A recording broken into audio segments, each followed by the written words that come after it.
ये जो क्वेश्चन है आपका आर.एस. अग्रवाल का एग्जाम्पल नंबर 12 है, एक्सरसाइज 9A का, और यही जो है आपका NCERT का एक्सरसाइज 7.2 का क्वेश्चन नंबर 6 है। दोनों सेम ही है, दोनों का प्रोसीजर सेम होगा। सबसे पहले क्वेश्चन को समझते हैं कि क्या कह रहा है। कह रहा है कि triangle ABC is an isosceles triangle with AB बराबर AC, मतलब दो साइड्स उसके बराबर हैं AB और AC को, क्या आइसोसेलेस है।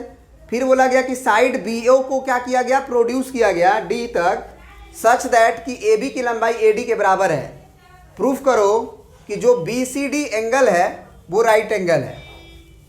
BCD एंगल जो है वो राइट एंगल है। तो सबसे पहली बात कि यहाँ पे सबसे पहले तो तुम्हें आइसोसेलेस ट्रायंगल बनाना पड़ेगा। एक रफ डायग्राम पहले बनाओ। तो जैसे मान लो हम ये एक रफ डायग्राम बनाएं जिसमें हमें पता चला कि AB की लंबाई जो है वो AC के बराबर है। हो गया। अब इसमें बोला है कि आप साइड BA को क्या करिए, प्रोड्यूस करिए D तक। तो BA कौन है, ये है BA। तो BA को प्रोड्यूस कर दिया हम आगे तक, और आगे तक जब हम प्रोड्यूस किए तो ये D तक किया गया, और बोला गया कि D जो है वो क्या है हमारा, कुछ इस तरह से कि AB की लंबाई AD के बराबर है, यानी ये लंबाई और ये लंबाई बराबर होनी चाहिए। तो प्रूफ करिए कि जो BCD एंगल बनेगा, BCD मतलब इसको मिलाने के बाद ये राइट एंगल बनेगा। समझ रहे बात को? फिर से समझिए, फिर से फिगर बनाते हैं अच्छे से। यहाँ पे देखिएगा ये लंबाई और है ना, फिर से हम फिगर बना देते हैं पहले अच्छे से। चलिए, तो रफ डायग्राम से एक हिंट लिए और हमें बन गया ये फिगर। हमको बोला था देखिए AB की जो लंबाई है वो AC के बराबर है आइसोसेलेस ट्रायंगल में। फिर BA को प्रोड्यूस किया गया वहाँ तक कि BA की लंबाई और AD की लंबाई बराबर थी। तो एक बात बताओ कि आइसोसेलेस ट्रायंगल में अगर ये पहले से इसके बराबर है और ये लंबाई इसके बराबर है तो क्या ये तीनों लंबाई आपस में बराबर होगा? बोलो।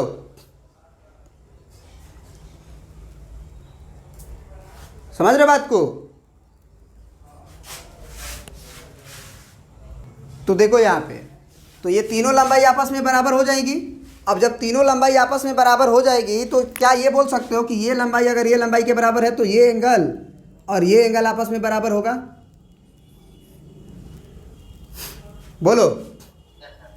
और ये भी बोलोगे कि यहाँ से केवल यहाँ तक, यहाँ से केवल यहाँ तक की बात किया जाए, मतलब यहाँ तक बात किया जाए तो ये एंगल और ये एंगल भी बराबर होगा।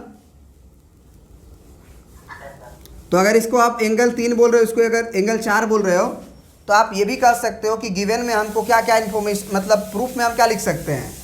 प्रूफ में हम लिख सकते हैं कि अगर AC बराबर हमारा AD है तो इस तरह से हम ये लिख सकते हैं कि एंगल 1 बराबर एंगल 2, और उसी तरह से अगर हमारा AB बराबर क्या है, AC है, तो एंगल 3 बराबर क्या लिख सकते हैं, एंगल 4 लिख सकते हैं।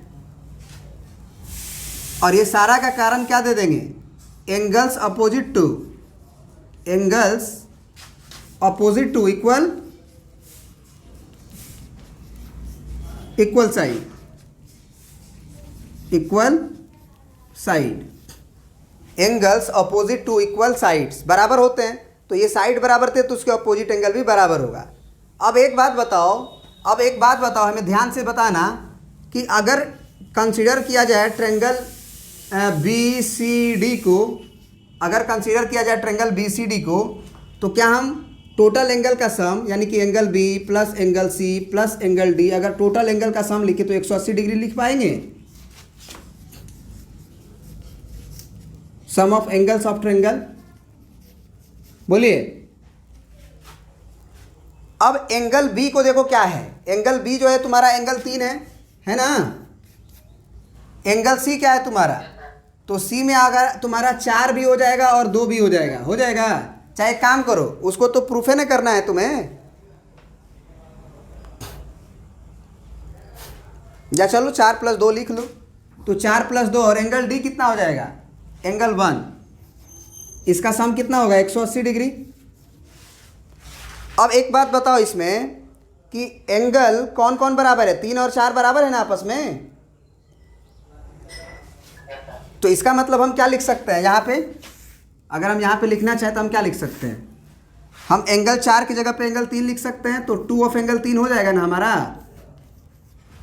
यहाँ एंगल 2 और 1 भी तो बराबर है, तो 2 ऑफ एंगल क्या लिख दें, एक काम करते हैं, ये 2 ऑफ एंगल 4 ही लिखते हैं, क्या दिक्कत है, क्योंकि हमको 4 और 2 का सम ना 190 डिग्री प्रूफ करना है, तो हम 4 और 2 को ही कन्वर्ट करते हैं, यानी 3 के जगह पे हम 4 लिख देते हैं, क्या दिक्कत है, समझ रहे हो। और 1 के जगह पे हम 2 लिख देंगे, क्योंकि 1 और 2 आपस में क्या है, बराबर है, तो हम यहाँ पे क्या लिख सकते हैं, +2 ऑफ एंगल 2। और अगर हमसे कोई पूछेगा कि ये आप कैसे लिख रहे हैं, तो हम कह देंगे कि एंगल 1 बराबर एंगल 2 है एंड एंगल 3 बराबर एंगल 4 है। तो अब बताओ कि ये जो सम है वो तो 180 होगा। अब 2 कॉमन ले लो, तो 2 कॉमन ले लोगे तो एंगल 4 प्लस एंगल 2 का वैल्यू कितना आ जाएगा, 180। अब बताओ कि एंगल 4 प्लस एंगल 2 कितना आ जाएगा, ये 2 को बराबर के उधर भेजो, 90 डिग्री। क्या ये बात समझ में आया। अब ध्यान से देखो कि एंगल 4 और 2 क्या है, अगर 4 और 2 को जोड़ो तो क्या ये तुम्हारा एंगल BCD होगा।